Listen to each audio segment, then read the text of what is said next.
సంఘానికి చాలా అవసరం. మన వ్యక్తిగత జీవితాలకి మరింత అవసరం. ఉపవాస ప్రార్థనల ద్వారా మన పితరులు ఎన్నో ఎన్నో ఎన్నో మేలులు దేవుని ద్వారా పొందారు, దేవుని కార్యాలు అనుభవించారు. అందుకని ఉపవాసం అనేది మన జీవితంలో ఒక భాగం అయిపోవాలి. ఉపవాసం అనేది మన జీవితంలో ఒక భాగం అయిపోవాలి.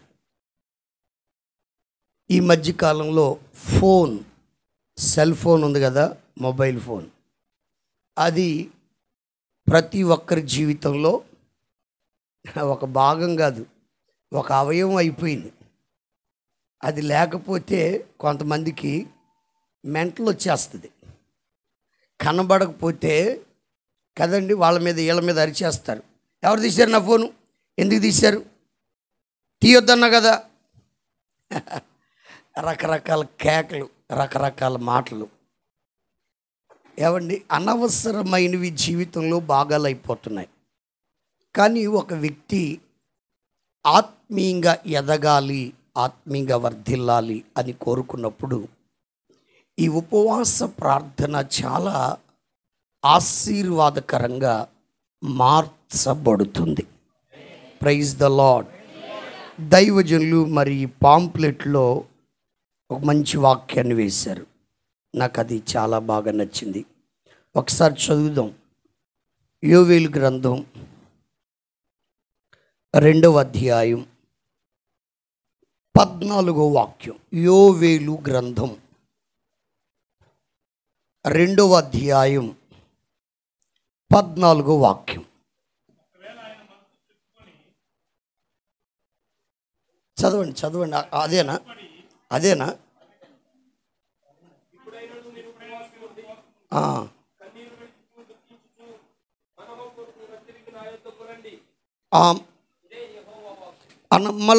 మళ్ళొక్కసారి చదవండి. ఇప్పుడైనా మీరు ఉపవాసం ఉండి కన్నీరు విడుచుచు దుఃఖించుచు మనపూర్వకంగా తిరిగి నా యొద్దకు రండి. ఓహో, పాంప్లెట్లో వచ్చిన తప్పబడింది అంతే కదా, 2:12.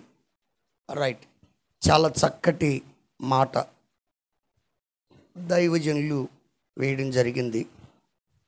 నేను కొన్ని విషయాలు మీతో పంచుకుంటాను. వాస్తవానికి బైబిల్ గ్రంథంలో కొన్ని స్థలాల్లో దైవజనులే తమ తోటి వారిని ఉపవాసం ఉండమని ప్రేరేపించారు, ఉపవాసం ఉందాం అని ప్రోత్సహించారు. తమకు తాముగా వ్యక్తిగతంగా ఉపవాసాలు కూడా ఉన్నారు. కానీ ఇక్కడ యోవేలు గ్రంథంలో దేవుడే తన ప్రవక్త అయిన యోవేలు ద్వారా ఇశ్రాయేళ్ల సర్వ సమాజానికి ఇస్తున్న ఒక ప్రేమపూర్వకమైన ఆహ్వానం ఏంటంటే, ఇప్పుడైనా, ఆ మాట కొంచెం జాగ్రత్తగా గమనించండి.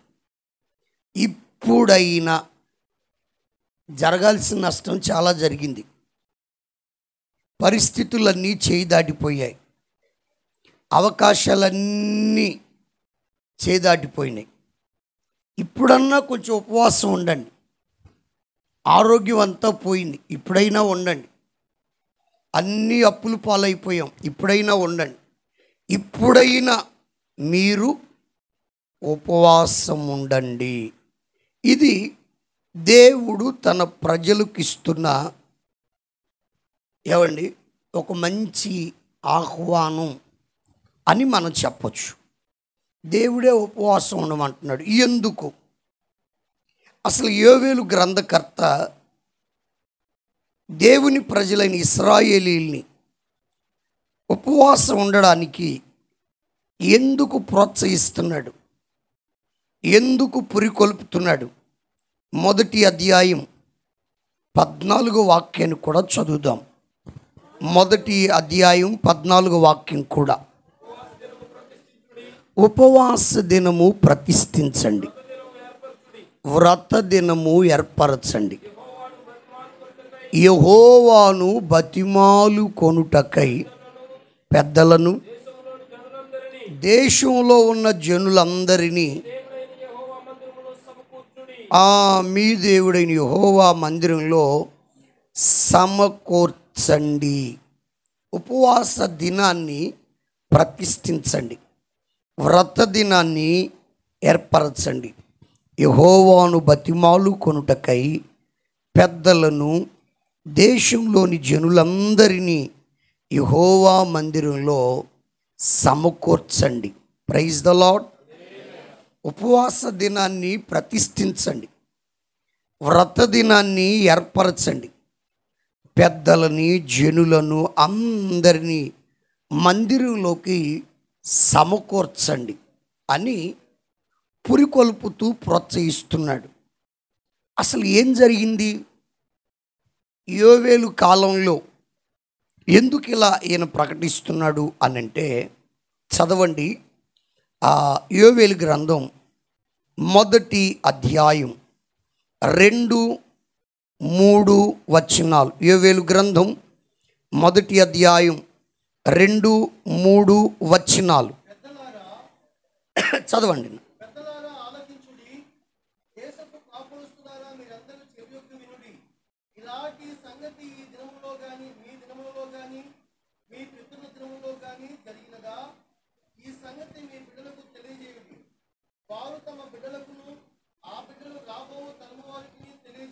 చాలు, నేను కొంచెం నెమ్మదిగా చెప్తాను, జాగ్రత్తగా వినండి. చక్కగా మీరు వింటే విషయాలు చక్కగా అర్థమవుతాయి. అందుకని నేను నెమ్మదిగా చెప్తాను, మీరు కూడా జాగ్రత్తగా వినండి. యోవేలు ప్రవక్త వచ్చి ఇశ్రాయేలుతో మాట్లాడుతూ అంటాడు, పెద్దలారా ఆలకించండి, దేశపు కాపురస్తులారా మీరందరూ చెవి యొగ్గి వినండి. ఈలాంటి సంగతి, ఇటువంటి సంగతి మీ దినములలో కానీ మీ పితరుల దినములలో కానీ జరిగిందా? ఒక సంగతి జరిగింది, ఒక సంగతి జరిగింది ఇప్పుడు దేశంలో, ఒక సంగతి జరిగింది ప్రజల మధ్యలో. ఇలాంటి సంగతి మీ దినములలో కానీ మీ పితరుల దినములలో కానీ జరిగినదా? ఏమండి, ఒక విషయం మన లైఫ్లో కూడా ఇటువంటిదే సంభవించింది. కరోనా లైఫ్లో ఇక మర్చిపోలేం, పొర్రపాటును మర్చిపోలేం. తెగుళ్ళు వస్తాయి కానీ ఒక్కొక్క ప్రాంతంలో, వరదలు వస్తాయి ఒక్కొక్క ప్రాంతంలో, భూకంపాలు వస్తాయి ఒక్కొక్క ప్రాంతంలోనే కదా. ఏదొచ్చినా కొన్ని ప్రాంతాల వరకు పరిమితం అవుతాయి. మరి కరోనా ప్రపంచమంతా ఏమైపోయింది? ఒక్కసారిగా అలా స్తంభించిపోయింది ప్రపంచం అంతా. రోడ్లన్నీ ఏకకాలంలో ప్రపంచం అంతా నిర్మానుష్యం అయిపోయింది, రోడ్లన్నీ నిర్మానుష్యం అయిపోయాయి. అసలు అట్లాంటి దినాలు మన లైఫ్లో చూస్తామని అసలు ఎప్పుడన్నా అనుకున్నామా? ఎవరన్నా మన పెద్దోళ్ళు చెప్పారా, ఏ బాబు మీ రోజుల్లో రావచ్చు, మా రోజుల్లో వస్తాయి అని చెప్పారు, మీరు జాగ్రత్తగా ఉండ? ఎప్పుడన్నా మనకి ఎవరన్నా చెప్పారా? అప్పటికప్పుడే లాక్డౌన్ అన్నారు. అప్పటికప్పుడే ముందు ఒక రోజేమో బంధువు ఎవరు బయటికి రాకూడదు అన్నారు, నెక్స్ట్ డే ఇంకా అస్సలు రాకూడదు అన్నారు కదా. అసలు అటువంటి పరిస్థితులు వస్తాయి అనుకున్నామా? ఎస్. జాగ్రత్తగా వినండి. కొన్ని సంగతులు కుటుంబాలని, జీవితాలని, పరిస్థితుల్ని చిందర వందర చేస్తూ ఉంటాయి. ఇప్పుడు ఇక్కడ కూడా అటువంటి సంగతి జరిగింది. అదేంటంటే అక్కడ వివరిస్తాడు. 4వ వచనం గొంగళి పురుగులు విడిచిన దానిని మిడతలు తినివేశాయి. మిడతలు విడిచిన దానిని పసర పురుగులు తినివేశాయి. పసర పురుగులు విడిచిన దాన్ని అంతా పురుగులమయం. ఏమండి, మొదట ఏ పురుగులు? అందరు చెప్పండి, ఏ పురుగులు? అందరు నన్ను చూడండి. ఇశ్రాయేలుల సమాజం అంతా, ఇశ్రాయేలుల జనాంగం అంతా ఒక తోటగా దేవుడు పోల్చి చెప్తున్నాడు. ఆ తోటలోనికి మొదట ఏమొచ్చాయి? గొంగళి పురుగులు వచ్చాయి. ఈ గొంగళి పురుగులు ఏం చేశాయి? తినాల్సిన వాటన్నిటినీ తినేసాయి. గొంగళి పురుగులు తినాల్సిందంతా తినేసి మా పని అయిపోయింది, ఇక మీరు వెళ్ళండి అని మిడతలను పంపించాయి. ఏమండి, గొంగళి పురుగులు విడిచిన దానిని, గొంగళి పురుగులు మిగిల్చిన దానిని ఏం తినేస్తున్నాయి? మిడతలు తింటున్నాయి. ఇక మిడతలు అంతా తినడం అయిపోయిన తర్వాత అవి కూడా విడిచిపెట్టిన దాన్ని ఇంకేదో కొంచెం మిగిలిందిలే అనుకుంటే ఆ మిడతలు విడిచిన దానిని పసర పురుగులు తింటున్నాయి. ఆ పసర పురుగులు విడిచిన దానిని చీడ పురుగులు తినివే.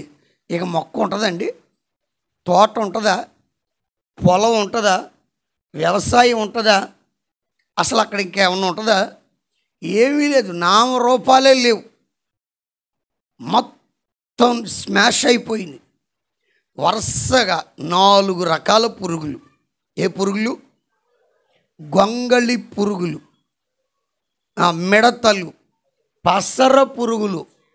ఇక మిగిలిన శేషమంతా తినిపడేసిన చీడ పురుగులు.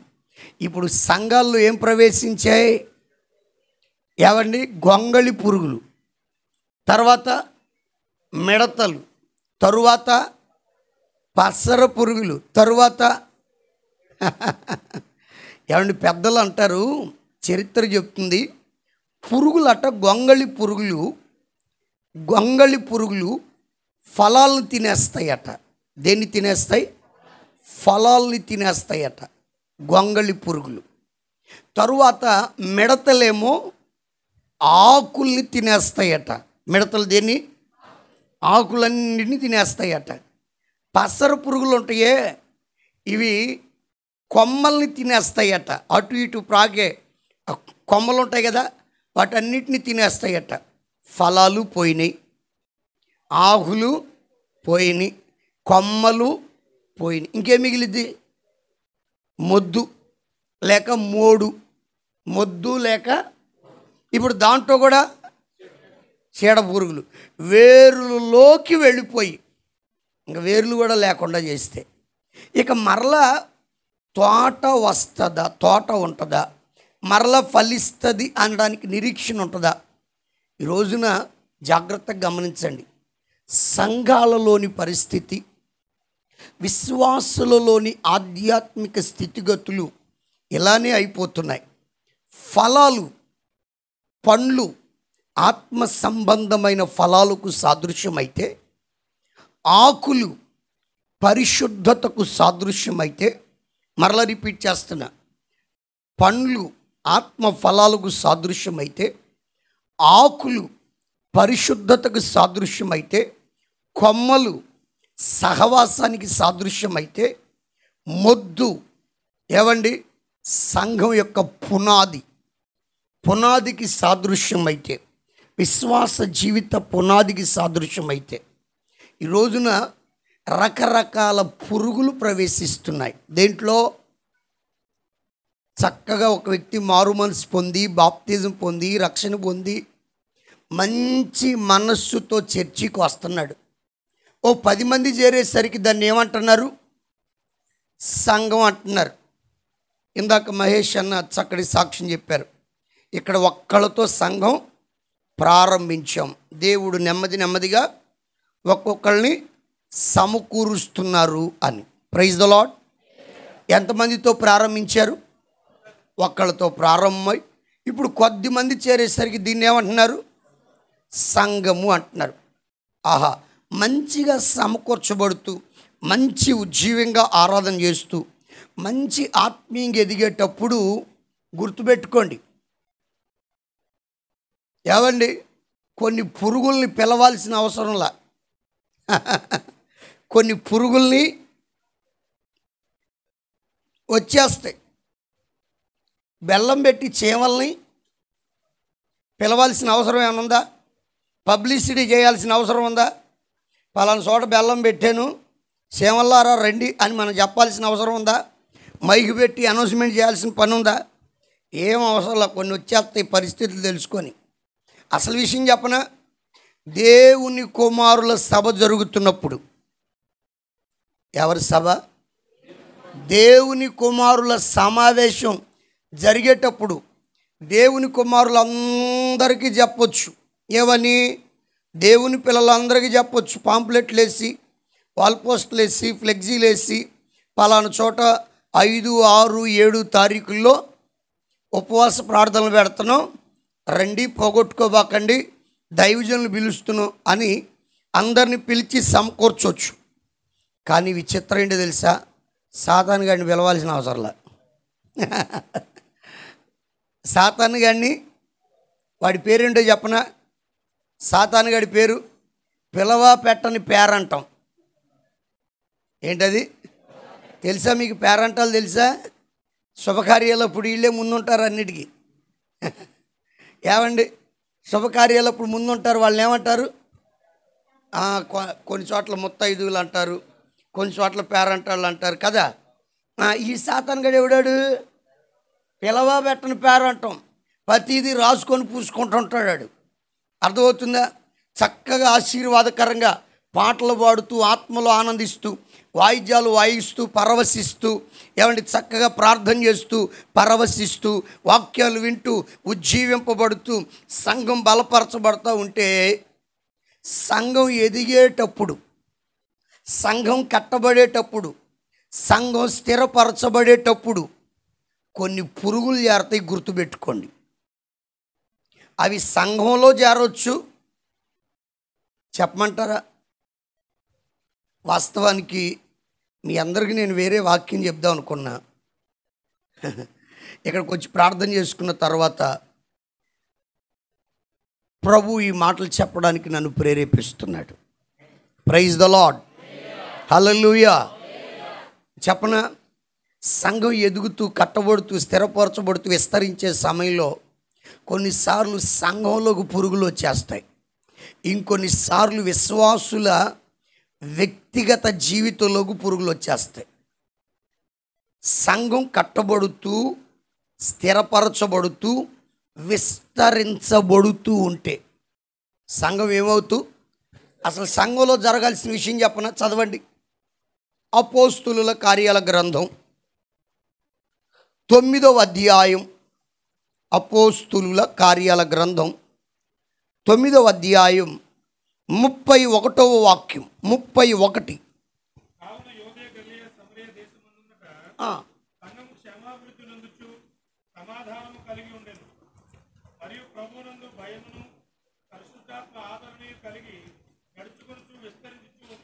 రైట్. చాలు. అక్కడ చాలా విషయాలు ఉన్నాయి చూడండి.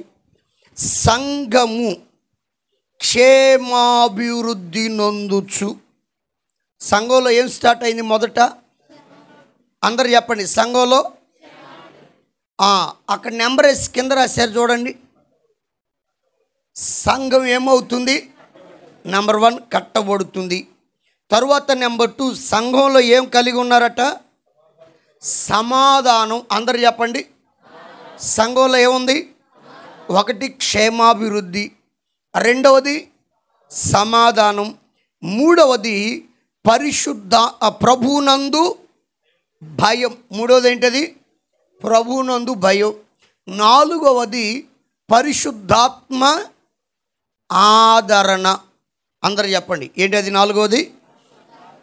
నెంబర్ 1 సంఘంలో క్షేమాభివృద్ధి, నెంబర్ 2 సమాధానం, నెంబర్ 3 ప్రభునందలి భయం, నెంబర్ 4 పరిశుద్ధాత్మ ఆదరణ. ఈ నాలుగిటిని కలిగి నెంబర్ 5 విస్తరించుచుంది.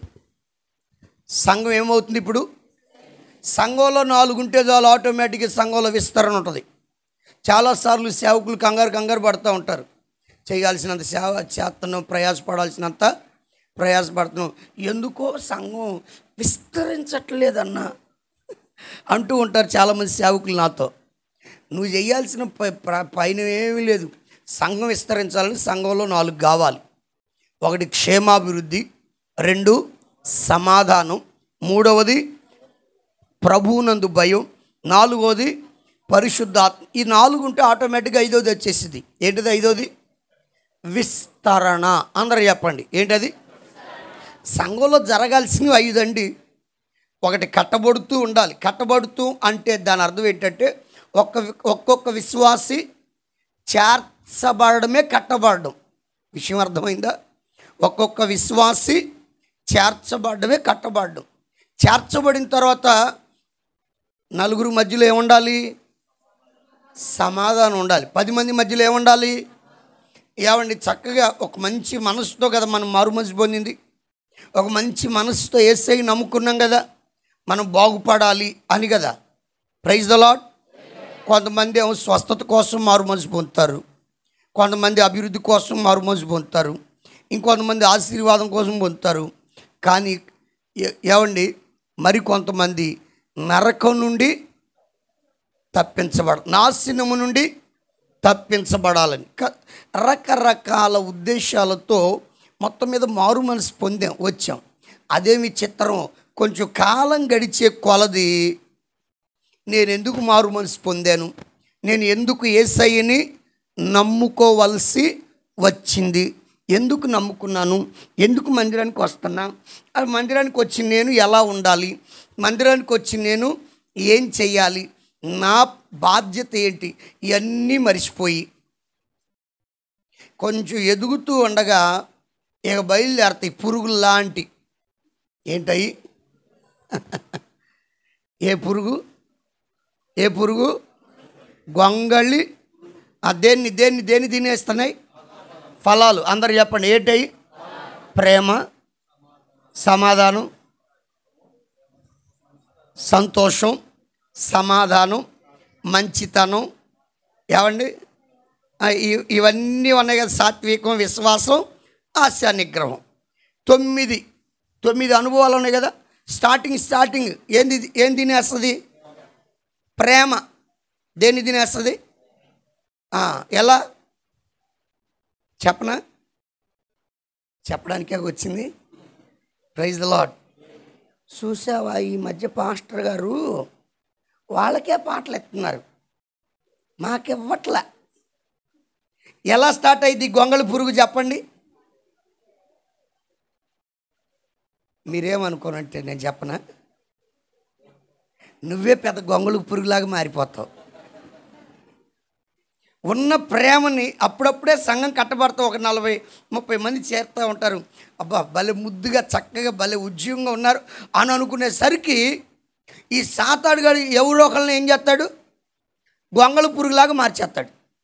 మార్చేసి అసూయ, మత్సరం, స్వార్థం ఇవన్నీ వాళ్ళలో ప్రవేశపెట్టి వాళ్ళని ఒక గొంగళి పురుగులాగా మార్చేస్తే ఆ గొంగళి పురుగు కాస్త ముందు ప్రేమ, సంతోషం, సమాధానం ముందు 3టిని తిని పడేసింది.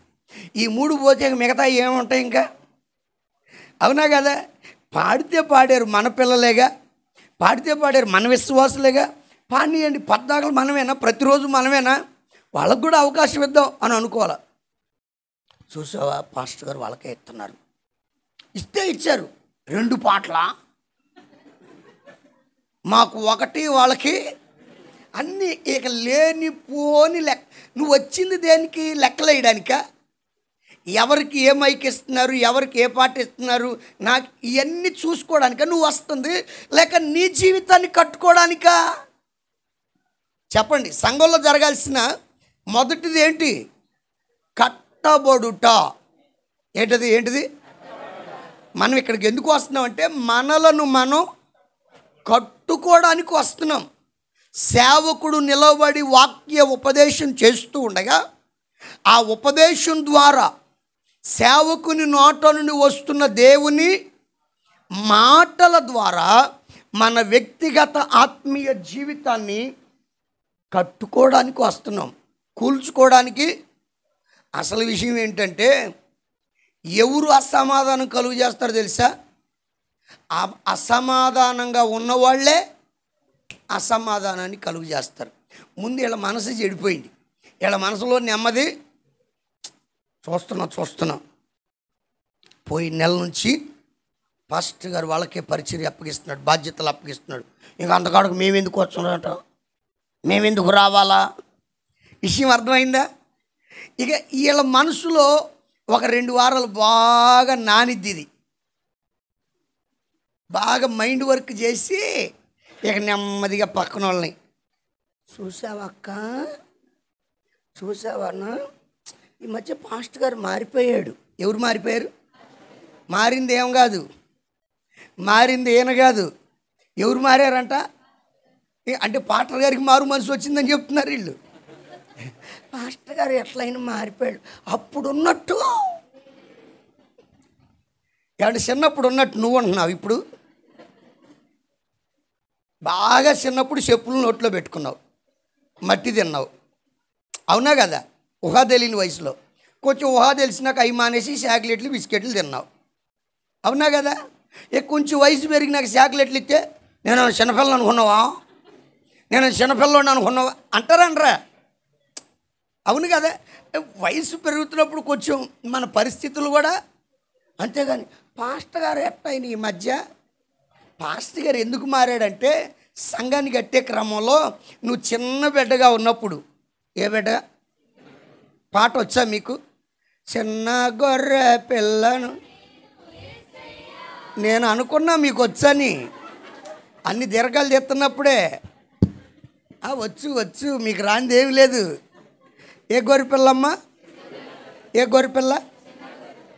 అబ్బా ఎన్నిసార్లు అడిగినా కానీ, ఎన్ని సంవత్సరాలైనా ఈ చిన్న గొర్రె పిల్లేనా?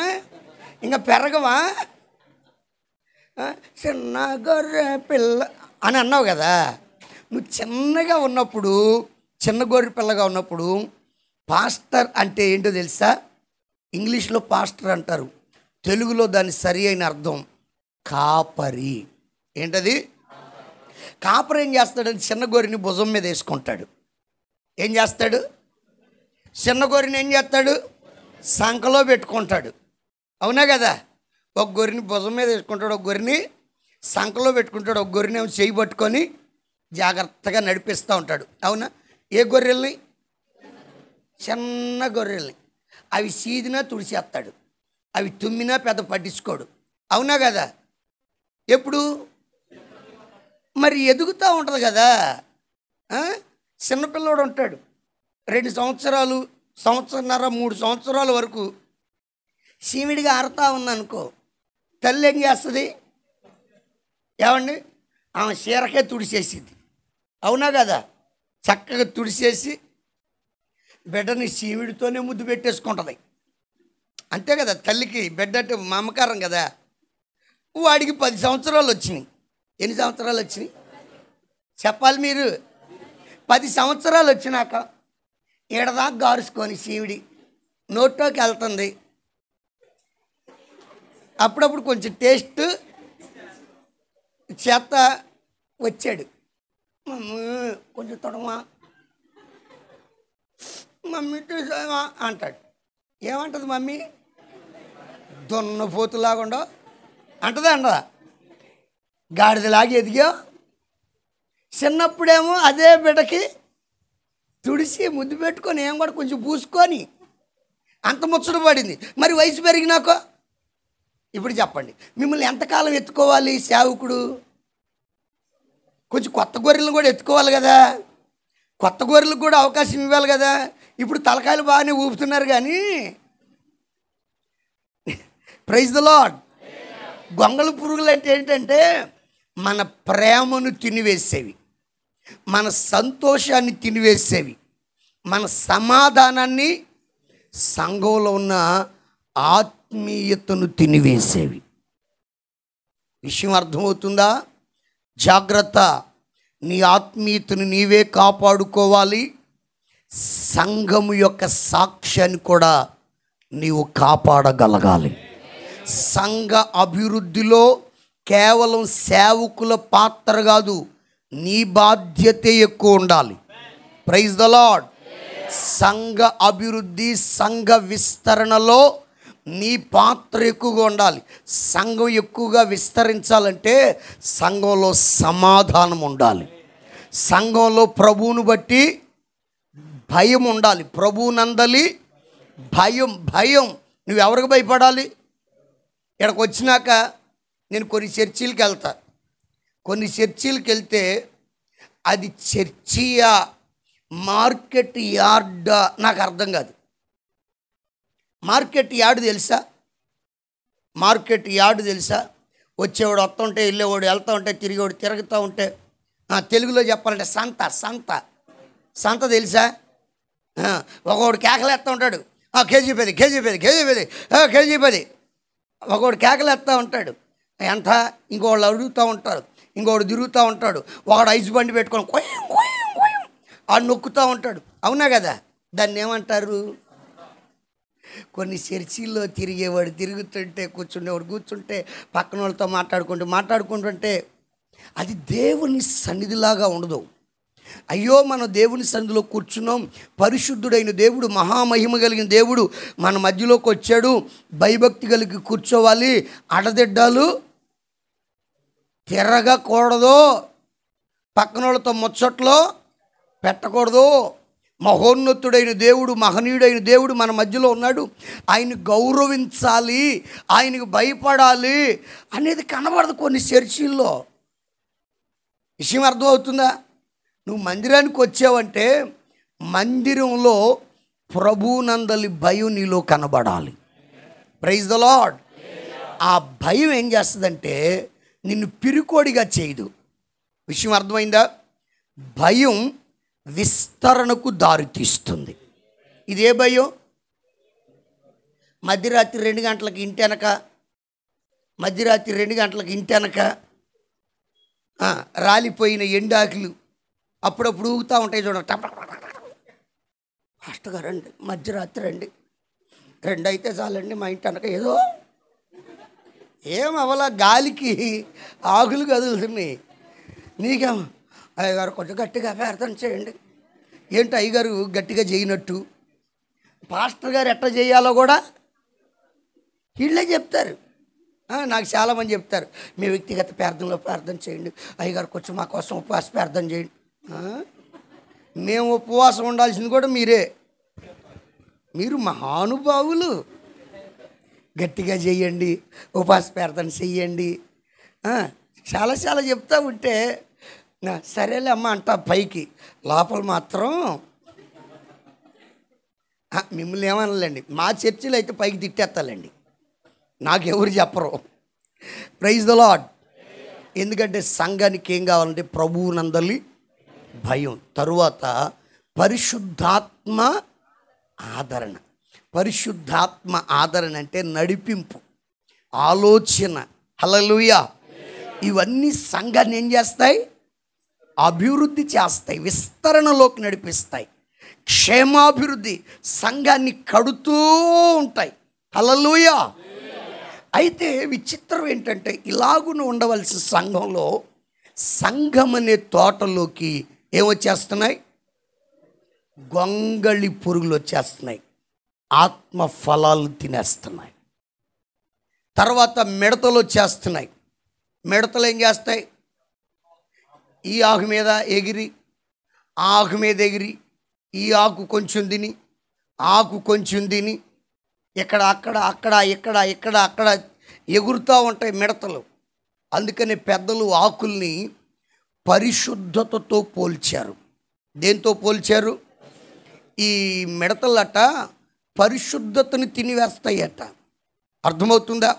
ఆ తర్వాత ఫలాలు పోయినాయి, పరిశుద్ధత పోయింది. ఇప్పుడు సహవాసం. కొమ్మలంటే ఈ పసర పురుగులు ఏం చేస్తాయి తెలుసా? కొమ్మకు అంటుకొని ఉంటాయి. కొన్నిసార్లు పసర పురుగులు మనం త్వరగా గుర్తుపట్టలేము.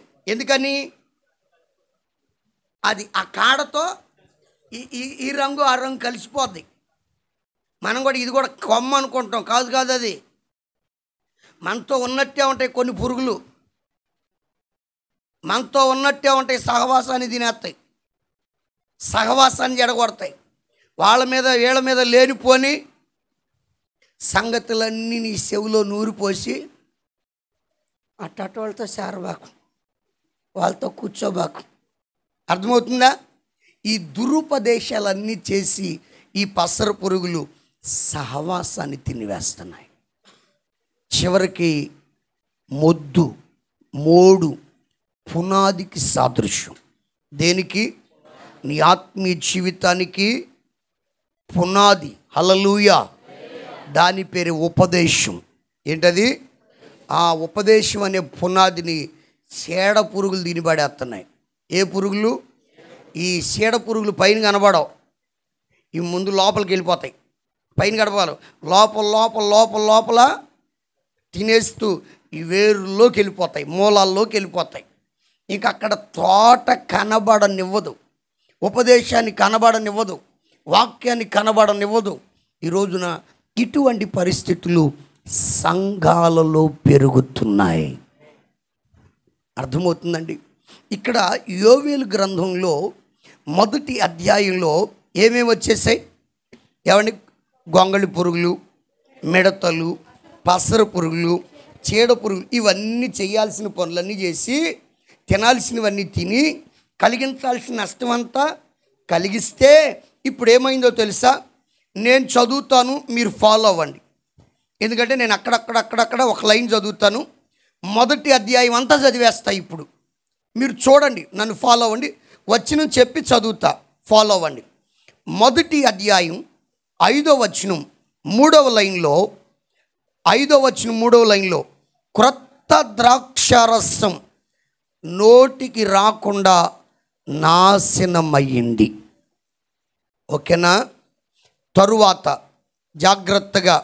జాగ్రత్తగా మీరు గమనించండి. 9వ వచనంలో మొదటి లైను 2వ లైన్లో, నైవేద్యము పానార్పణ దేవుని మందిరంలోకి రాకుండా నిలిచిపోయింది. ఏది?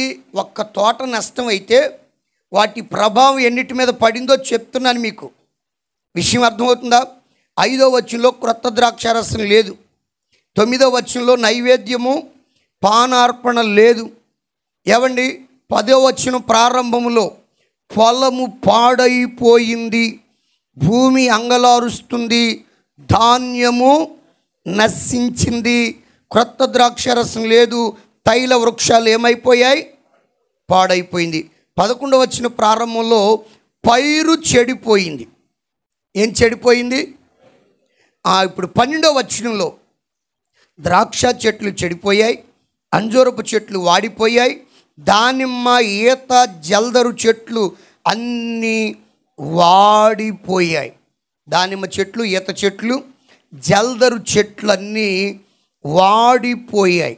తర్వాత చదువుతున్నాను, జాగ్రత్తగా గమనించండి. 16వ వచనంలో, 16వ వచనం 2వ లైన్లో సంతోషము ఉత్సవము నిలిచిపోయింది. 3వ లైన్లో ఆహారం నాశనం అయిపోయింది. 16వ వచనంలో, 17వ వచనం ప్రారంభంలో విత్తనం కుళ్ళిపోయింది. ఏమండి? 17వ వచనం 3వ లైన్లో కళ్ళపు కొట్లు నేల పడిపోయి ఉన్నాయి. 18వ వచనంలో మేత లేకుండా పశువులు మూలుగుతున్నాయి, ఎడ్లు మందలుగా కూడి ఆకలికి అల్లాడిపోతున్నాయి, గొర్రె మందలేమో చెడిపోయాయి. 19వ వచనంలో అగ్ని చేత మేత స్థలాలు కాలిపోయాయి. 20వ వచనంలో నదులు ఎండిపోయాయి, మేత స్థలాలు కాలిపోయాయి, పశువులు 2వ నెంబరేస్ కింద రాశారు ఎగరోజుచున్నవి. పశువులు ఎగరోజుచున్నవి. చూసారా ఎన్ని నష్టాలు ఉన్నాయో? మొదటి అధ్యాయం అంతా ఇది వచ్చిన కీడు. అందరు నన్ను చూడండి, ఇది ఏ కీడు? ఆల్రెడీ జరిగిన కీడు. వచ్చిన ఉగ్రత మొదటి అధ్యాయంలో. రెండవ అధ్యాయంలో 2వ వచనం నుండి 11వ వచనం వరకు, 2వ అధ్యాయం 2వ వచనం నుంచి 11వ వచనం వరకు రాబోతున్న ఉగ్రత గమనించారా? గుర్తుపెట్టుకోండి, ఎవరైనా రాసుకుంటే రాసుకోండి చక్కగా. మొదటి అధ్యాయం అంతా ఆల్రెడీ డన్, జరిగిన ఉగ్రత, వచ్చిన ఉగ్రత, కలిగిన కీడది భూతకాలంలో. 2వ అధ్యాయం 2వ వచనం నుంచి 11వ వచనం వరకు వర్తమాన కాలములో జరగబోతున్న కీడు, రాబోతున్న ఉగ్రత విషయం అర్థమవుతుందా? ఆల్రెడీ వచ్చిన కీడుకే, వచ్చిన ఉగ్రతకే జరిగిన నష్టం మామూలుగా లేదు, భయంకరమైన నష్టం జరిగింది. ఎక్కడ భూమి మీద ఇలాంటి సంగతి మీ దినములలో కానీ మీ పితరుల దినముల్లో కానీ జరిగిందా? మీరు మీ పిల్లలకు, ఆ పిల్లలు, వాళ్ళ పిల్లలకు, ఆ పిల్లలు, రాబోయే తరములకు చెప్పండి అన్నాడు పై వచనాల్లో. అంత నష్టం జరిగింది, ఇంకా నష్టం జరగబోతుంది. అర్థమవుతుందా? అందుకని నైనా జరగాల్సిన నష్టం జరిగింది, ఇంకా జరగవలసింది సిద్ధంగా ఉంది. ఇప్పుడైనా మీరు ఉపవాసం ఉండండి, అది దాని అర్థం. విషయం అర్థమైందా? పోవాల్సినవన్నీ పోయినాయి, కలగాల్సిన నాశనం అంతా కలిగింది. ఇంక మీదట కొన్ని నాశనం అవ్వడానికి సిద్ధంగా ఉన్నాయి. ఇప్పుడన్నా ఉపవాస ప్రార్థన చేయండి అయ్యా, ఇప్పుడైనా కన్నీరు విడవండి బాబు, ఇప్పుడైనా దుఃఖించండి అయినా, ఇప్పుడన్నా సమయాన్ని ఉపయోగించుకోండి, ఇప్పుడన్నా కొంచెం దేవునికి సమయాన్ని. మనోళ్ళకి ఆదివారమే పనులు, ఆదివారమే షాపింగు, ఆదివారమే పెళ్ళిళ్ళు, ఆదివారమే ప్రయాణాలు, ఆదివారమే ఇక చుట్టాలు, బంధువులు. అవునా కదా? ఒక సమర్పణ లేదు. నా దేవుడు నన్ను 6 రోజులు బ్రతికించాడు, 7వ రోజు నా దేవునికి నేను ఇవ్వాలి. Praise the lord. ఈ మధ్య దైవజనులు వాట్సాప్లో ఫోటోలు పెడుతున్నారు, చూస్తున్నా. ఒక పెట్రోల్ బంకోడు బోర్డు పెట్టాడు, చూసే ఉంటారు కదా వాట్సాప్లో స్టేటస్లో. ఈరోజు ఆదివారం సెలవు, నా ప్రభు దినం. హల్లెలూయా. ఒక్కరోజు పెట్రోల్ బంక్ నడిపిస్తే 1,00,000 లాభం ఉంటుంది, 1,000 రూపాయల లాభం ఉంటుంది. కానీ నా ప్రభు కోసం నాకు లాభాలు అవసరంలా, నా ప్రభుతో సహవాసం కావాలి. Praise the lord.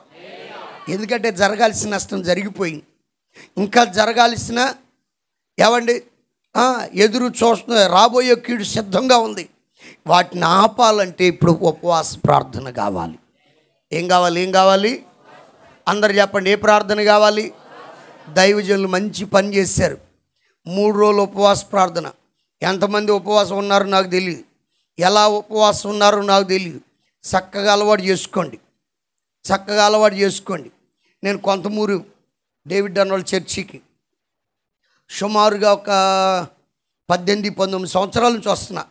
సుమారుగా 2008వ సంవత్సరం నుంచి వస్తున్నాను అక్కడికి. 2008వ సంవత్సరం నుంచి వస్తున్నాను అక్కడికి. 17 సంవత్సరాలు అనుకుంటాను. ఏమండి, నేను వచ్చిన ఫస్ట్ సంవత్సరం ఉపవాస ప్రార్థన పెట్టాడు అన్నయ్య. ఆ ఉపవాస ప్రార్థనకి స్టేజీ మీద ఇంత కుప్ప పోసారు, రొట్టెలు పోసారు.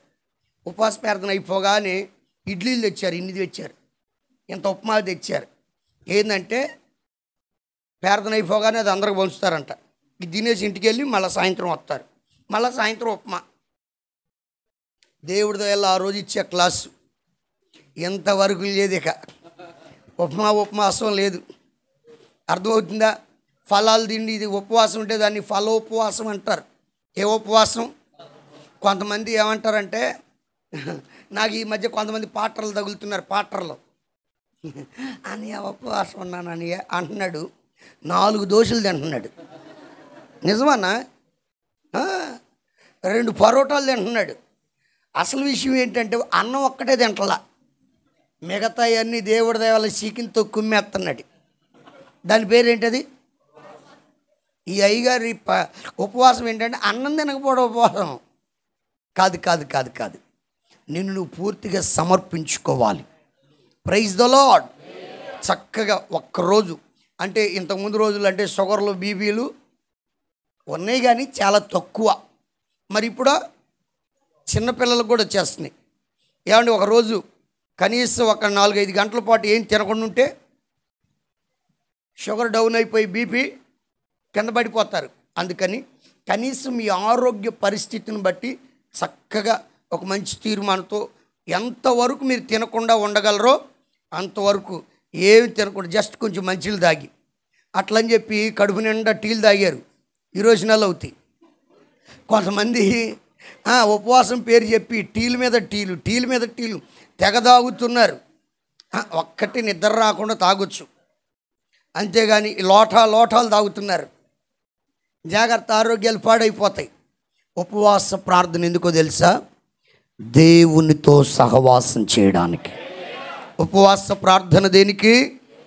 పోగొట్టుకొనిన అభిషేకాన్ని మరలా తిరిగి పొందడానికి, జరిగిన నష్టాన్ని పూడ్చుకోవడానికి, ఇక మీదట నష్టపోకుండా దేవుని కాపుదల పొందడానికి.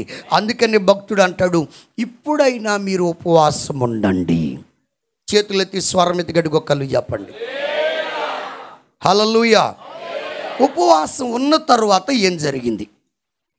ఉపవాసం ఉన్న తరువాత ఏం జరిగింది ఆ వివరాలు చెప్పడానికి ముందు నేను ఒక చిన్న పాట పాడతా. పాడమంటారా వద్దంటారా? మీరు పాడమన్నా పాడతా, మీరు వద్దన్నా పాడతా. ఎందుకంటే ఆల్రెడీ మీరు అందరూ పాడారు, నేనే పాడలా. Praise the Lord. హల్లెలూయా. నేను ఇప్పుడు దేవుని సేవలోకి వచ్చి 28 సంవత్సరాలు అవుతుంది. దేవుని పరిచర్యలోకి వచ్చి 28 సంవత్సరాలు అవుతుంది. నా సేవలో 25 సంవత్సరాలు పూర్తయిన సందర్భంగా 25 సంవత్సరాలు నిండిన తర్వాత ఒక పాట రాసుకున్నా, అది పాడతాను. ఏంటదంటే 25 సంవత్సరాలు నిండిన తర్వాత నేను దేవునితో మాట్లాడుకున్నవే పాటగా రాసుకున్నా.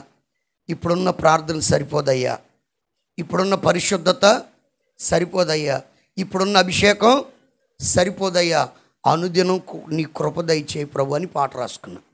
Praise the Lord. D major, Charukesi. కృప నిమ్ము అనుదినము, నీ కృప లేకుండా నేను లేనయ్యా.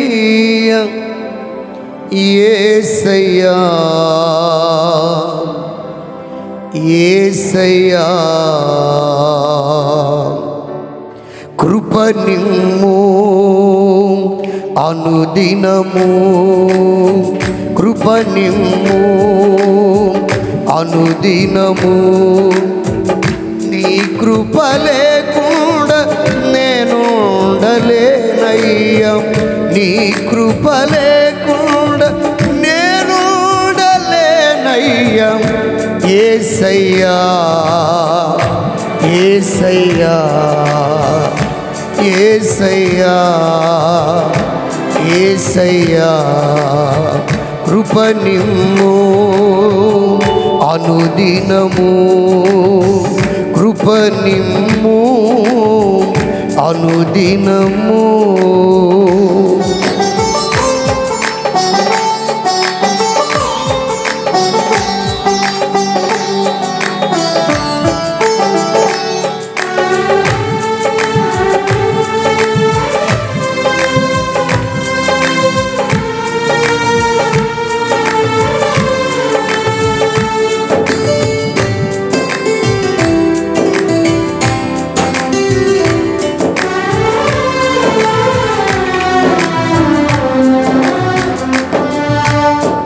చాలదయ్యా ఈ ప్రార్థన, ఇమ్మయ్యా బలమైన ప్రార్థన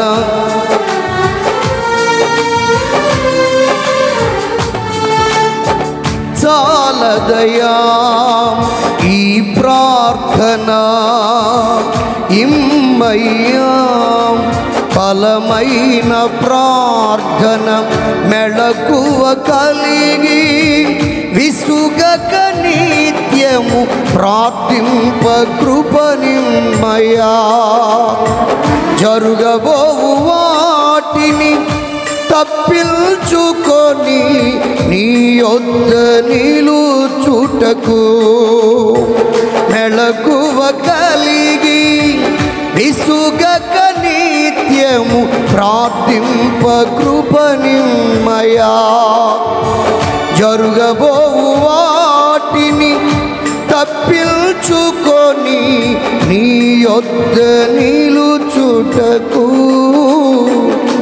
యేసయ్యా యేసయ్యా యేసయ్యా యేసయ్యా కృపనిమ్ము అనుదినము కృపనిమ్ము అనుదినము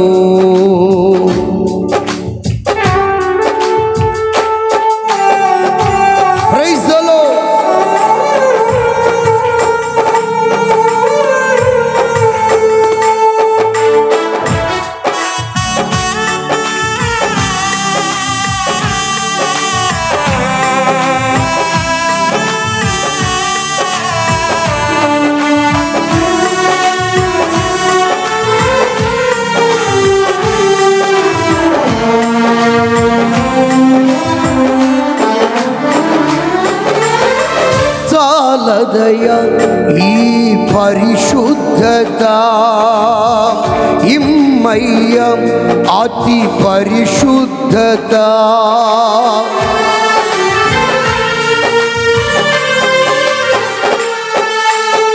చాలదయా ఈ పరిశుద్ధత ఇమ్మయ్య అతి పరిశుద్ధత ప్రాణాత్మదేహములు నిందారహితముగా సంపూర్ణ పరచుమయా సియోను మహిమలో నీ ముఖ దర్శనం నిత్యము చేయుటకు ప్రాణాత్మదేహములు నిందారహితముగా సంపూర్ణ పరచుమయా సియోను మహిమలో నీ ముఖ దర్శనం నిత్యము చేయుటకు యేసయ్యా యేసయ్యా ఆమేన్ యేసయ్యా స్తోత్రం యేసయ్యా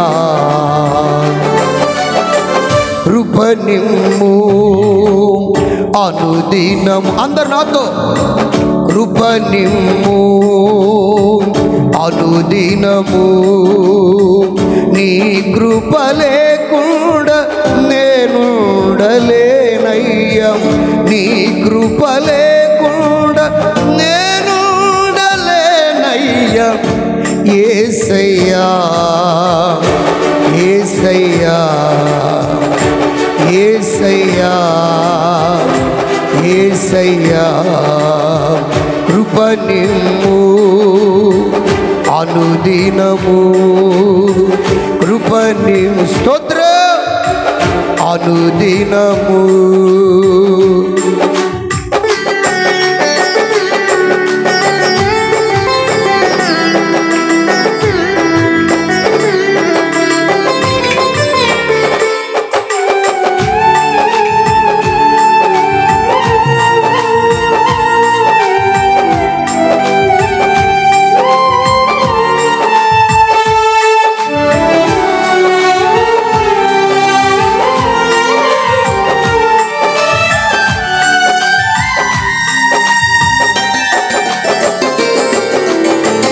చాలదయా ఈ అభిషేకం ఇమ్మయ్యా, బలమైన అభిషేకం.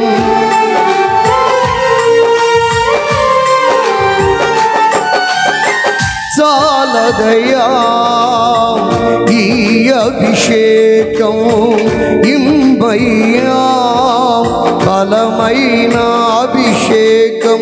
నీ సముఖములో అధికారముతో అపవాదిని ఎదిరింపగా, ఆత్మాగ్ని చేత నే నిల్పబడి నీ కొరకు మండుటకు, నీ సముఖములో అధికారముతో అపవాది ఎదిరింపగా, ఆత్మాగ్ని చేత నే నిల్పబడి నీ కొరకు మండుటకు. యేసయ్యా యేసయ్యా, అందరు కలిసి యేసయ్యా కృప నిమ్ము అనుదినం, నాతో కలిసి కృప నిమ్ము అనుదినము. నీ కృప లేకుండా నేనుండలేనయ్యా, నీ కృప లేకుండా నేనుండలేనయ్యా. యేసయ్యా ఆమేన్, యేసయ్యా స్తోత్రం, యేసయ్యా యేసయ్యా యేసయ్యా యేసయ్యా యేసయ్యా యేసయ్యా యేసయ్యా యేసయ్యా యేసయ్యా యేసయ్యా యేసయ్యా యేసయ్యా యేసయ్యా ఆమేన్ ఆమేన్. యేసయ్యా యేసయ్యా యేసయ్యా యేసయ్యా యేసయ్యా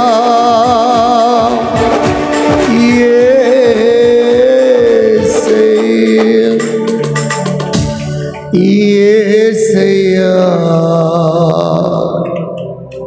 యేసయ్యా. అందరు కలిసి యేసయ్యా యేసయ్యా కృప నిమ్ము అనుదినము. అందమ్మ మరొకసారి కృప నిమ్ము అనుదినము.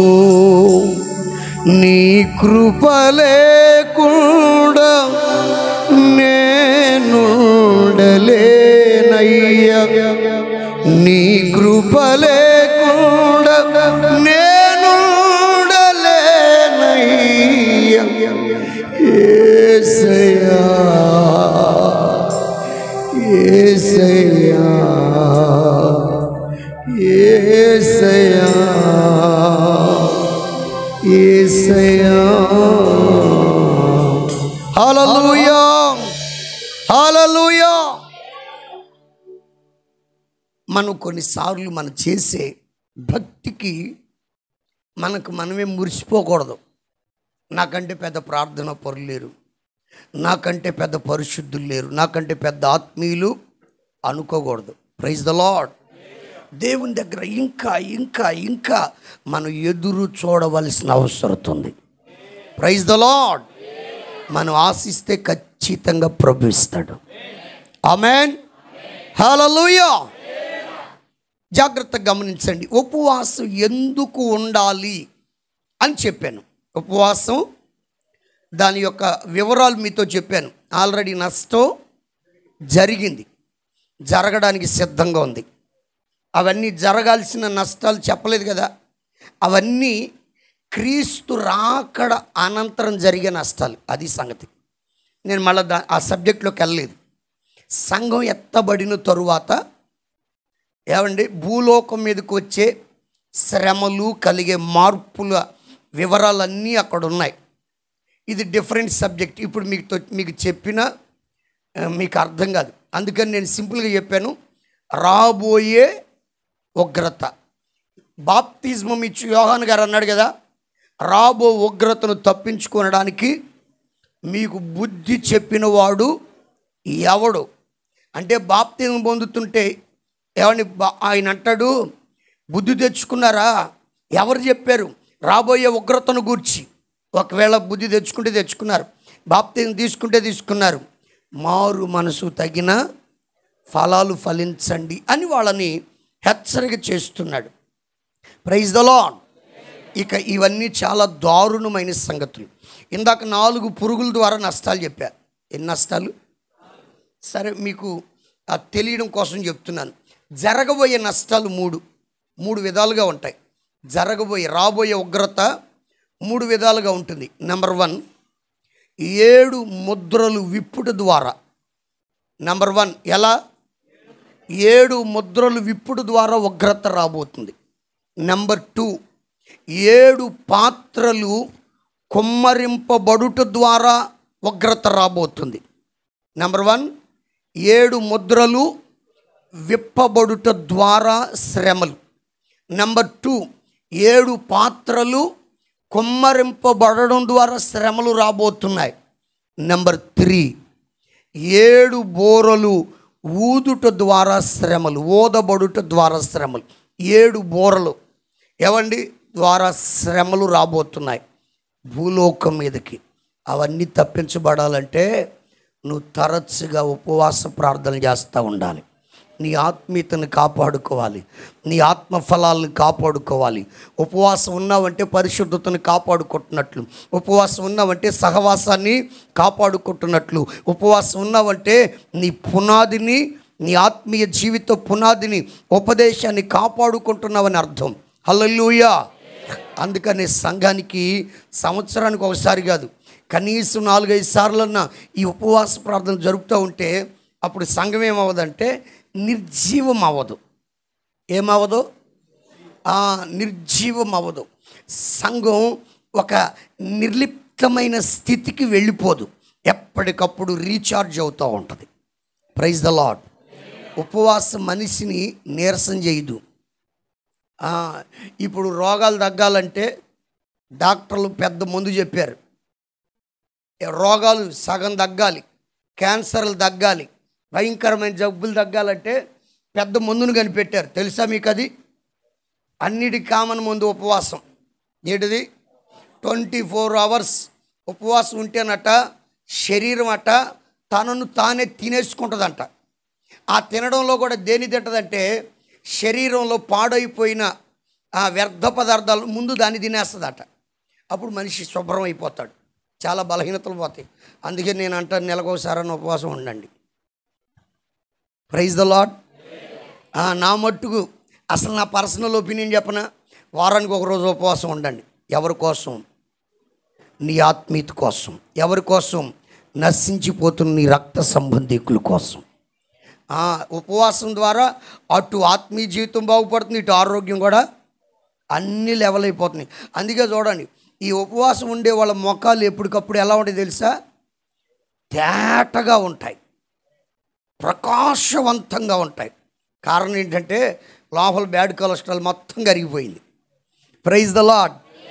మొహంలో ఉండే కొవ్వంతా, ఆ కొవ్వున్నంతసేపు మొహం నిండా జిడ్డు గారుతూ ఉంటుంది. అవునా కదా? నూనె గారినట్టు ఉంటుంది, మొత్తం కొవ్వు అంతా కరిగిపోతుంది, ఇంకేడ ఉంటుంది. అందుకే ముఖం చాలా బ్రైట్గా ఉంటుంది. Praise the lord. ఇవన్నీ తెలియక చాలామంది పాస్టర్లను తిట్టుకుంటారు. పాస్టర్ గారికి పని పాట లేదా? పద్దాకలు ఉపవాస ప్రార్థనలు పెడుతున్నాడు. ఉద్యోగ కోటాలు పెట్టవచ్చుగా. ఏ కోటాలు కావాలా? ఉద్యోగ కోటాలంటే బువ్వ కోటాలు. ఏ కోటాలు? ఒక పూటగా పెడతా ఉంటే, తింటూ ఉంటే అది అసలు కోటాలు భలే జరిగినాయండి. ఏం జరిగినాయి అంటే 500 మంది తిన్నారండి. కోటాలు బాగా జరిగినాయి. ఏంటంటే నైటు 1000 మంది తిన్నారా, అది బాగా జరగడం. ఏది జనం తినడం బాగా జరిగినట్టు అంట. ఈ మధ్య కోటాలు దీంట్లో లెక్కలేస్తున్నారు. ఏమండి, భోజనం పెట్టడం మంచిది, అది యేసు ప్రభు నేర్పాడు. కూటం అయిపోయినాక ఖాళీ కడుపులతో పంపకూడదు. అది ఉద్యోగ కోటాలండి, సహవాస కోటాలు, ఉద్యోగ కోటాలు, సువార్త కోటాలు. ఉపవాస కోటాలు సంఘానికి అప్పుడప్పుడు అవసరం. ఓకేనా? ఉపవాసం ఉంటున్నారా? మరి చక్కగా అలవాటు చేసుకోండి. ఉపవాసం అనగానే రాగానే పాటలు కాదు. మా చర్చీలు అయితే, నా సంఘంలో అయితే ఉపవాస కోటాలు అప్పుడు 2 పాటలు పాడనివ్వను. 2 పాటలు, పురుషులు ఒకటి, స్త్రీలు ఒకటి. 3వ పాట సేవకులు మేము పాడి దాన్ని ఆరాధనగా ముగించేస్తాం. ఇంకదే ఆరాధన 3వ పాట. అందుకని 2 పాటలు అంటున్నా. 2 పాటలు, 3వది ఆరాధన. ఇంకా తర్వాత షార్ట్ అండ్ స్వీట్ మెసేజ్. తర్వాత సుమారు 2-2.5 గంటలు ప్రార్థనే. మరి ఉపవాసం ఉన్నది అందుకే కదా. హల్లెలూయా. ఈ మధ్య చాలా సంఘాల్లో పేరేమో ఉపవాస ప్రార్థన, 1.5 గంట పాటలు, 1.5 గంట వాక్యం, చివరిలో 10 నిమిషాలు ప్రార్థన అందరూ కలిసి చేసుకొని చివరిలో మీలో ఎవరైనా ఉపవాసం ఉంటే ఉండి చేసుకోండి, మిగతా వాళ్ళు వెళ్ళి సాయంత్రానికి రెడీ అయ్యిరండి. ఇలా పాస్టర్ గారు అనౌన్స్మెంట్ చేస్తే మాకు ఇంటి దగ్గర 1200 వెళ్ళొస్తాంలంటే మిగులుతారు, ఒక 3-4 మిగులుతారు ప్రార్థనకి, ముసలోళ్ళు మిగులుతారు. వీళ్ళు ఇంటికి పోలేక ఈడ ముసుగులు వేసుకొని కాసేపు ఊగి, అబ్బా తల్లికి అసలు ఎంత పరవశం అయిపోయిందో. అబ్బాబాబా, హల్లెలూయా. ముసలోళ్ళు మిగులుతారనేసరికి తల్లికి చాలా హ్యాపీ. మరి నిజమే కదా నేను చెప్పేది. ఈ కుర్రోళ్ళకి కాళ్ళు ఆగో, కాసేపు చేద్దాం, ప్రార్థన చేద్దాం, సేవకులు అవకాశం ఇచ్చారు, ఉండి చేద్దాం, మోకరిద్దాం, రోదిద్దాం, కన్నీరు గారుద్దాం, అనేక ఆత్మలు నశించిపోతున్నాయి, నేను రక్షణ పొందినట్టు మా వాళ్ళు కూడా అని ఏడుద్దాం అని ఉంటే బాగానే ఉంటుంది. పాస్టర్ గారు అవకాశం ఇచ్చాడు, ఉపవాసం ఉన్న వాళ్ళు ఉండండి, ఇక్కడ ఉండి ప్రార్థన చేసుకోండి, మిగతా వాళ్ళు వెళ్ళిరండి అనేసరికి ముసలోళ్ళు మిగిలిపోయి, యవనస్తులు ఎత్తబడిపోయి, మిగతా వాళ్ళు కొనిపోబడి, విషయం అర్థమైందా? అందుకే ఈ గొడవలన్నీ లేకుండా నేనే నడిపిస్తూ ఉంటా, వీళ్ళు ప్రార్థన చేస్తూ ఉంటారు. Praise the lord. నా దగ్గర ఉపవాస ప్రార్థనలు ఎలా జరుగుతాయంటే 24 hours బ్రేక్ అవ్వవు. కొన్ని టైమింగ్స్, కొంత టైం టేబుల్ ఉంటుంది. ఆ టైం టేబుల్ ప్రకారం సేవకులు మేమేమో కొన్ని సమయాలు నడిపిస్తాం. కొంత విశ్వాసులకే డ్యూటీ వేసేస్తా ఖాళీ టయాల్లో. ఇంకా వాళ్ళు వెళ్ళకూడదు ఇళ్ళకి, సగం మంది వెళ్ళాలి, సగం మంది ఉండి ప్రార్థన చేయాలి. మళ్ళీ మిగిలిన సగం రేపు ఉండాలి. వాళ్ళు ఉదయాన్నే 9 గంటలకు రావాలి. ఎన్ని గంటలకు రావాలి? కోటం స్టార్ట్ అయ్యేది 10 గంటలకి, వీళ్ళు రావాల్సింది 9 గంటలకు వచ్చి నెక్స్ట్ డే 6 గంటల దాకా చర్చిలోనే ఉండాలి. ఇక ఇంటి మొహం చూస్తే పొరపాటున ఊరుకోను. అది మరి అంతే కదా, ఉపవాసం ఉన్నది అందుకే కదా. సిటీ బస్సు ఎక్కినట్టు అక్కడెక్కి ఇక్కడెక్కి టికెట్ తీసుకొని సిటీ బస్సులో తిరిగినట్టు తిరుగుతారు ఇంటికి ప్రార్థనకి. ఉపవాస ప్రార్థనప్పుడు సాధ్యమైనంత వరకు ఎక్కువ సమయం దేవునితో గడపాలి, ఎక్కువ సమయం దేవునిలో గడపాలి, దేవుని మందిరంలో. ఇంటికి వెళ్ళాలి. ఎందుకు వెళ్ళాలంటే కొంచెం ఫ్రెష్ అయి రావడానికి. కొంచెం బాగా చెమట పోసి ఇక్కడ కూర్చున్నాం కదా, కంపు కొడుతుంది కనుక కొంచెం బట్టలు మార్చుకొని రావడానికి, అంతే తప్ప తీరిగా కూర్చొని అమ్మాయి కొంచెం టీ పెట్టుకురాపో అని చెప్పి ఇక టీ పెట్టించి అవి పెట్టించి పెట్టించి టైం అంతా అక్కడ వ్యర్థం చేయకూడదు. మీకు అర్థమవుతుందా? ఇది ఉపవాసం ఉండవలసిన పద్ధతి. Praise the lord. ఉపవాసం ఉండవలసిన పద్ధతులు బోల్డ్ ఉన్నాయి. ఇంక వాటన్నిటి జోలికి వెళ్ళను, కానీ మీకు ఇలా చెప్పాను. ఓకేనా? ఉపవాసం ఎందుకు ఉండాలి చెప్పాను, ఉపవాసం యొక్క విధానం చెప్పాను, కొంచెం 4 మాటలతో చెప్పాను. ఉపవాస ప్రార్థన చేస్తే జరిగే కార్యాలు చదువుదామా? యోవేలు గ్రంథం 2వ అధ్యాయం. యోవేలు గ్రంథం 2వ అధ్యాయం 18వ వాక్యం. యోవేలు గ్రంథం 2వ అధ్యాయం 18వ వాక్యం. అప్పుడు యెహోవా తన దేశమును బట్టి రోషము పూని, అందరూ ఆమెను చెప్పేసేయండి, ఇంకొంచెం గట్టిగా చెప్పండి. అప్పుడు యెహోవా తన దేశమును బట్టి రోషం తెచ్చుకొని తన ప్రజల ఎడల. హల్లెలూయా. విషయం అర్థమైందా? ఎప్పుడైతే ఉపవాస ప్రార్థన చేశారో అప్పుడు దేవుని కార్యాలు ప్రారంభమయ్యాయి. ఉపవాస ప్రార్థన చేసావా, నీ జీవితంలో దేవుని జోక్యం మొదలవుతుంది. అనగా దేవుడు కలగజేసుకుంటాడు. హల్లెలూయా. నీ బాధ్యత తీసుకుంటాడు, నిన్ను గూర్చి ఆలోచిస్తాడు, నిన్ను గూర్చి రోషం తెచ్చుకుంటాడు, నిన్ను బట్టి జాలి చేసుకుంటాడు. ఇక మీరు గమనిస్తే యోవేలు గ్రంథం 2వ అధ్యాయం 19వ వచనము నుండి, ఎన్నో వచనం నుండి? 19వ వచనము నుండి చివరి వచనం వరకు, 2వ అధ్యాయం 19వ వచనం నుండి చివరి వచనం వరకు అన్ని వాగ్దానాలేనండి. అన్ని వాగ్దానాలే. దేవుడు అభయం ఇస్తున్నాడు. చూద్దాం. ఉదాహరణకు ఒక 2-3 వచనాలు చదువుదామా? 19వ వచనం. యెహోవా. ఎక్కడి నుంచి ఆ వార్త?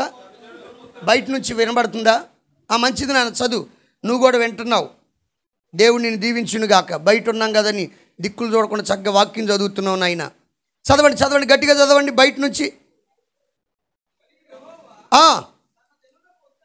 ఉత్తరమిచ్చి చెప్పినదేమనగా, ఇకను అన్యజనులలో మిమ్మును అవమానాస్పదముగా చెయ్యక మీరు తృప్తి పొందునంతగా నేను ధాన్యమును, క్రొత్త ద్రాక్షారసమును, తైలమును మీకు పంపించేదని. అందరూ ఆమేన్ చెప్పండి.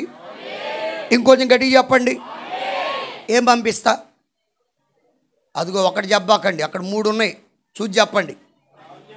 ధాన్యం, ద్రాక్షారసం, అది ఒక్క తైలం చెప్తున్నారండి మీరు చివరిలో తగిలించుకొని. ధాన్యం, ద్రాక్షారసం, తైలం. హల్లెలూయా. ఆయన అంటాడు, తలలు పైకెత్తినాను చూడండి,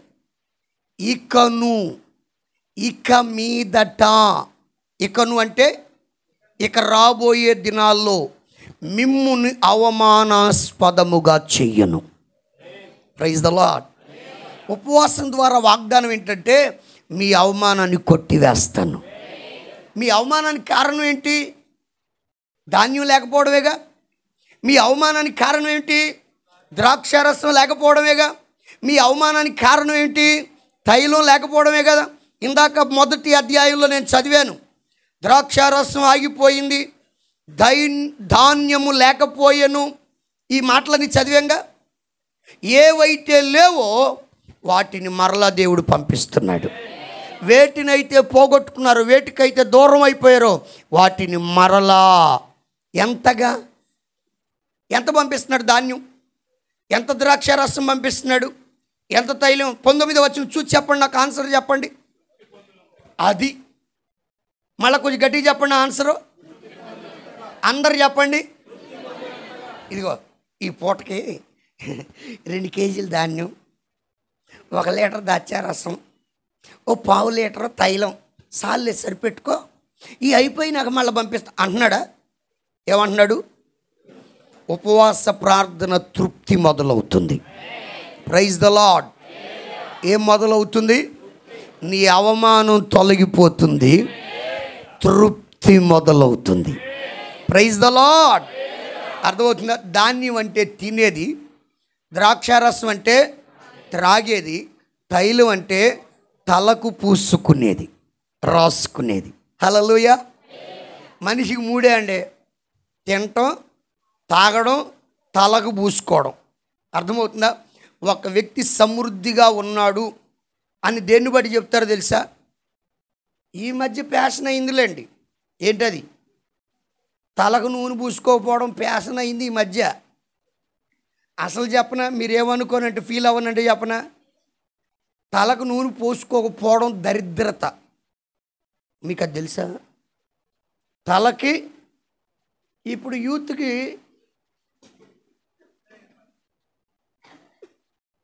అయ్యేంటో మరి మగపిల్లలు అయితే మరీను చెక్కేసిన కొబ్బరి చిప్పలాగా ఉంటుంది జుట్టు కదా, రకరకాల ఫ్యాషన్లు వచ్చినాయి. నిజంగా దీవించబడిన వ్యక్తి తలకెప్పుడు తైలం ఉంటుంది. Praise the lord. నూనెతో నా తల నా గిన్నె నిండి, ఆ రెండు పక్క పక్కనే ఉంటాయి తెలుసా. తలకు నూనె ఉందంటే గిన్నె పొరిలిద్దని అర్థం. విషయం తెలుసా, తలకు నూనె ఉందంటే గిన్నె ఆశీర్వాదం పొంగి పొర్లుతుంది. హల్లెలూయా. అందుకే దేవుడు దేంతో మొదలు పెట్టాడు తెలుసా, ధాన్య ద్రాక్షారస తైలములతో వాగ్దానాలు మొదలు పెట్టాడండి. ఉపవాస ప్రార్థన నీ జీవితంలో ఉన్న లోటుపాట్లన్నీ సరిచేస్తుంది. Praise the lord.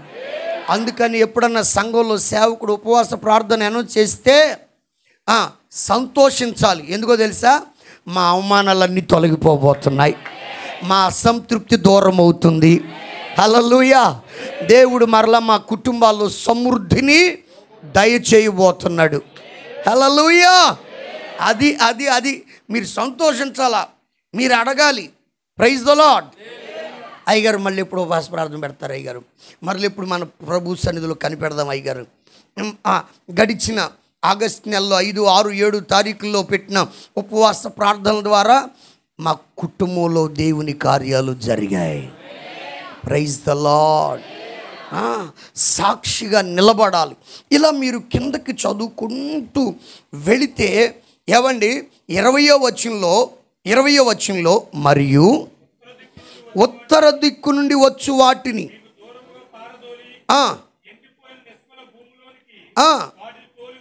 వాటిని తోలివేతును. ఏంటవి? అవే గొంగళి పురుగులు, మిడతలు, పసర పురుగులు, చీడ పురుగులు ఉన్నాయే, అటన్నిటినీ తోలివేస్తాను. Praise the Lord. దూరముగా పారద్రోలి తోలివేస్తాను. ఏమండి, అవి సముద్రములోనికి వెనుకటి భాగం సముద్రంలోకి పడగొట్టుదను. అక్కడ వాటి దుర్గంధం లేచును, అవి కుళ్ళి అది ఇక వాటి పని అంతా అయిపోయింది. ఎవరైతే నీకు విరోధంగా గొంగళి పురుగులాగా మిడతల్లాగా లేచారో వాళ్ళందరూ దేవుడు తరిమేస్తాడు. Praise the lord. గడిచిన కాలంలో నీ కుటుంబానికి నాశనానికి కారణంగా ఉన్నారో వాళ్ళందరినీ తోలివేస్తాడు. Praise the lord. ఇంక ఇప్పుడు ఏం చేస్తాడంటే 21వ వచనంలో అంటాడు, దేశమా గంతులు వేయి, యెహోవా గొప్ప కార్యాలు చేశాడు. మీరు గమనించండి, 21వ వచనం ప్రారంభమేమో దేశమా, 22వ వచనం ప్రారంభమేమో పశువులారా, 23వ వచనం ప్రారంభం చూసారా, పశువులకు వాగ్దానం, ప్రజలకు వాగ్దానం, దేశానికి. ఒక ఉపవాస ప్రార్థన ఎన్నిటిని మార్చింది? దేశ స్థితిగతులు మార్చిందా? పశువుల స్థితిగతులు మార్చిందా? ప్రజల స్థితిగతులు మార్చింది. ఇలా మన ధ్యానం చేస్తే వాక్యాన్ని ఉపవాసంలో మామూలు దీవెనలు లేవండి. Praise the lord. అందుకనే 12 వచనాలు అంటాడు, ఇప్పుడైనా ఉపవాసం ఉండండి, ఇప్పుడైనా కొంచెం కడుపు కట్టుకోండి, ఇప్పుడైనా కొంచెం దేవుని పైన ఆధారపడండి, ఇప్పుడైనా అనే మాట ఎందుకంటే నీ చరిత్ర మార్చడానికి. Praise the lord. అంత మాత్రమే 23వ వచనంలో అంటాడు, మీ దేవుడైన యెహోవా యందు సంతోషిస్తే ఆ తన నీతిని బట్టి ఆయన వర్షాన్ని ఇస్తాడు. తొలకరి వర్షం, కడవరి వర్షం. Praise the lord. అంటే ప్రకృతి కూడా సెట్ అయిపోద్ది. తొలకరి వర్షం, కడవరి వర్షం కురుస్తుందంటే ఇప్పుడు వర్షం ఎప్పుడు కురుస్తుందో ఎప్పుడు ఆగుతుందో అర్థం కావట్లా. మరి కురుతుందో ఆగిందో తెలియదు కానీ బాగా పట్టేసింది. ఏంటది? జలుబా, దెయ్యమా? హల్లెలూయా. జాగ్రత్తగా గమనించండి. దేవుని కార్యాలు ఉపవాస ప్రార్థన ద్వారా ఎంత శక్తివంతంగా జరుగుతాయంటే ప్రకృతిని కూడా, దేశమే కాదు, పశువులే కాదు, ప్రజలే కాదు, ప్రకృతి కూడా సెట్ రైట్ అయిపోద్ది. హల్లెలూయా. అంతే కదండి. ఏలియా ప్రార్థన ఏం చేసింది? మూయబడిన ఆకాశాన్ని తెరచిందా లేదా? మరి ఎన్ని కార్యాలు జరిగినాయి? దీన్నే యాకోబు గారు తన పత్రికలో రాస్తూ అంటాడు, మన ధైర్యపరుస్తూ, ఏలియా కూడా మన వంటి స్వభావం కలిగిన వాడే. ఆయన పెద్ద తొత్తతో పెవసిన దర్శన వరం కలిగిన పెద్ద ప్రవక్త అనుకోవాకండి. ఆయన కూడా మనలాంటి మనిషే. Praise the lord. నువ్వు ఉపవాసం ఉన్న దేవుడు కార్యాలు చేస్తాడు. విషయం అర్థమవుతుందండి. నువ్వు ఉపవాసం ఉన్న దేవుడు కార్యాలు జరిగిస్తాడు. దాన్ని హృదయపూర్వకంగా చేయాలి. ఉపవాస ప్రార్థన ఎలా చేయాలి?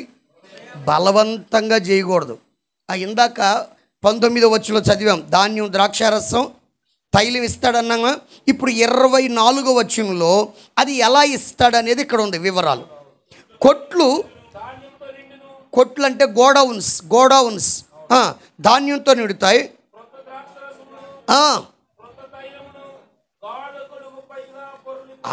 అది గానుగులకు పైగా పొరలి పారును. Praise the lord. ఇక 25వ వచనంలో చీడ పురుగులు, పసర పురుగులు అన్నీ పంపించేస్తాయి. మళ్ళీ రిపీట్ చేశాడు. మీరు గమనించారు కదా, గొంగళి పురుగులు, పసర పురుగులు, చీడ పురుగులు అను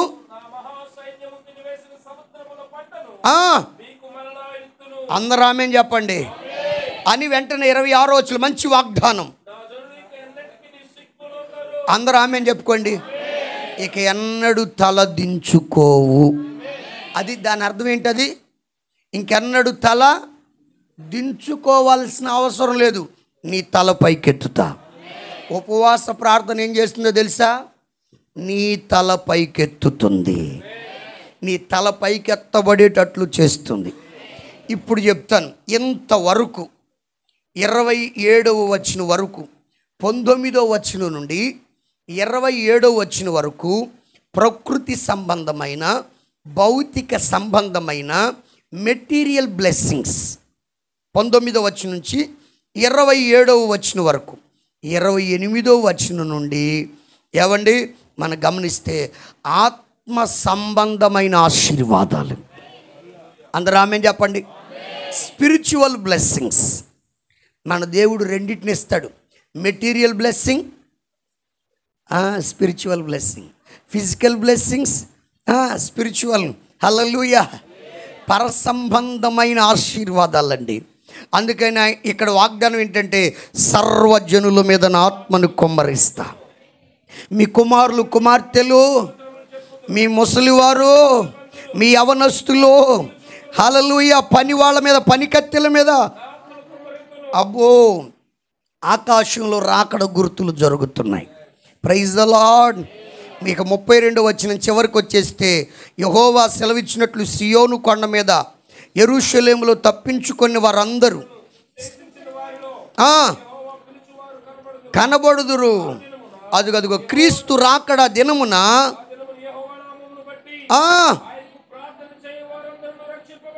అందరూ ఆమేన్ చెప్పుకోండి. ఈ ఆశీర్వాదం ఎక్కడి దాకా వెళ్ళిందంటే చివరి దినం దాకా వెళ్ళింది. ముగింపు దినం దాకా దేవుడు తీసుకుని వెళ్ళాడండి. ఆ కొంచెం షార్ట్ కట్లో ఎన్ని ఆశీర్వాదాలు ఉన్నాయి. ఉపవాస ప్రార్థన అన్నిటినీ బ్యాలెన్స్ చేసేస్తుంది. ఇటు శారీరకంగా, అటు ఆత్మీయంగా, ఇటు భౌతికంగా, అటు పరసంబంధంగా అన్ని కొరతలు తీర్చేస్తుంది. నేను హృదయపూర్వకంగా కోరుకుంటూ మిమ్మల్ని అందరినీ దీవిస్తూ చెప్పడానికి ఇష్టపడుతున్న మాట, ఈ 3 దినాల ఉపవాస ప్రార్థనలు మీ కుటుంబాలకి, మీ వ్యక్తిగత జీవితాలకి ఏమండి అన్ని విధాలుగా ఆశీర్వాదమును కలుగ చేయునుగాక. Praise the lord. ఇక రాబోయే దినాల్లో ఉపవాస ప్రార్థన అనగానే మీరు రెడీగా ఉండాలి. కడుపు కట్టుకోవడానికి, ఉపవసించడానికి, దేవుని పాదాలు పట్టడానికి. ఇంకా ఉపవాస ప్రార్థనలో కన్నీరు గార్చడం, దుఃఖించడం, రోధించడం, ఏవండి వస్త్రములను కాక హృదయాన్ని చింపుకోవడం, ఇవన్నీ ఇక చాలా వివరాలు ఉన్నాయి. ఇక వాటన్నిటి జోలికి నేను ఇప్పుడు వెళ్ళలేదు. అవన్నీ చెప్తే సమయం కూడా సరిపోదు. మరలా సాయంకాలం కోట ఉంది గనుక. Praise the lord. మరి చక్కగా ఈ ఉపవాస ప్రార్థన ద్వారా ఒక సేవకుడిగా కోరుకునేది ఏంటంటే, మీ చరిత్రలు మార్చబడాలి, మీ పరిస్థితులు మార్చబడాలి, గడిచిన కాలంలో జరిగిన నష్టం పోడ్చబడాలి. ఇక మీదట నష్టం నీ దగ్గరికి రాకూడదు, అవమానం నీ జోలికే రాకూడదు. నీ చుట్టూ దేవుడి అగ్ని ప్రాకారంగా మార్చబడునుగాక. అందరూ మోకరించండి, తలలు వంచి కళ్ళు మూడి ప్రార్థన చేసుకుందాం. అందరూ మోకరించండి, తలలు వంచి కళ్ళు మూడి ప్రార్థన చేసుకుందాం. పరిశుద్ధాత్ముడు నీతో నాతో మనందరితో చాలా తేటగా స్పష్టంగా మాట్లాడుతూ వచ్చాడు.